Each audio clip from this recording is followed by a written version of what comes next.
ထိုင်းနိုင်ငံကိုခီးသွွား tourist visa နဲ့ရောက်လာပြီးလက်တွေ့မှာ online ရာဇဝတ်မှုမြေအောက်မောင်ခိုလုပ်ငန်းငွေကြေးခွာချမှုဂိုင်းဖွဲ့ရာဇဝတ်မှုကျူးလွန်တာနဲ့အဓမ္မခိုင်းစေမှုစတာတွေနိုင်ငံသားတွေလာလို့မရအောင်ဟန်တာမဲ့ဥပဒေ၄ခုကိုထိုင်းလူမှုကြီးကြပ်ရေးဌာနကအော်တိုဝါလာ18ရက်နေ့ကထုတ်ပြန်လိုက်ပါတယ်။အဲဒီလုပ်ငန်းတွေဟာထိုင်းနိုင်ငံရဲ့စီးပွားရေးကိုအကြီးအကျယ်ထိခိုက်စေပြီးအများပြည်သူဘေးကင်းလုံခြုံရေးနဲ့အမျိုးသားလုံခြုံရေးကိုပါထိခိုက်စေတယ်လို့ဆိုပါတယ်။အခုထိုင်းလူမှုကြီးကြပ်ရေးဌာနကအသစ်ပြဋ္ဌာန်းလိုက်တဲ့အထက်က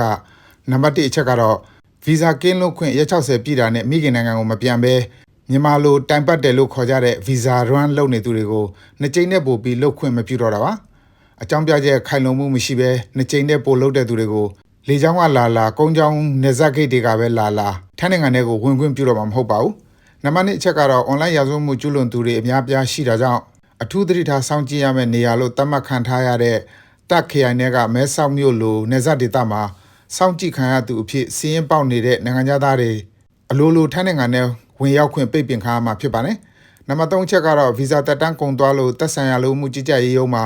တက်တန်းသွားတိုးရင်ဗီဇာ run လိုမျိုးအကြိမ်လုပ်နေတယ်လို့ယူဆခံရရင်တက်တန်းထပ်မတိုးပြီးတော့တဲ့အပြင်လက်ရှိဗီဇာပါပြန်ရုပ်သိမ်းပြီးထိုင်းနိုင်ငံကနေနှင်ထုတ်ခံရမှာဖြစ်ပါတယ်။နောက်ဆုံးဖြစ်တဲ့နံပါတ်4အချက်ကတော့ဗီဇာရက်လွန်နေသူတွေကိုလေဆိပ်မှာအသေးချာစီစစ်ပြီးဥပဒေနဲ့အညီတိကျစွာအရေးယူသွားမှာဖြစ်ပါတယ်။အဲဒီလိုစီစစ်မှုလုပ်နေတဲ့အတွက်နိုင်ငံခြားကရောက်လာတဲ့ခီးသည်တွေနှောင့်နှေးကြမ်းကြမှုအနည်းငယ်ဖြစ်နိုင်ပေမဲ့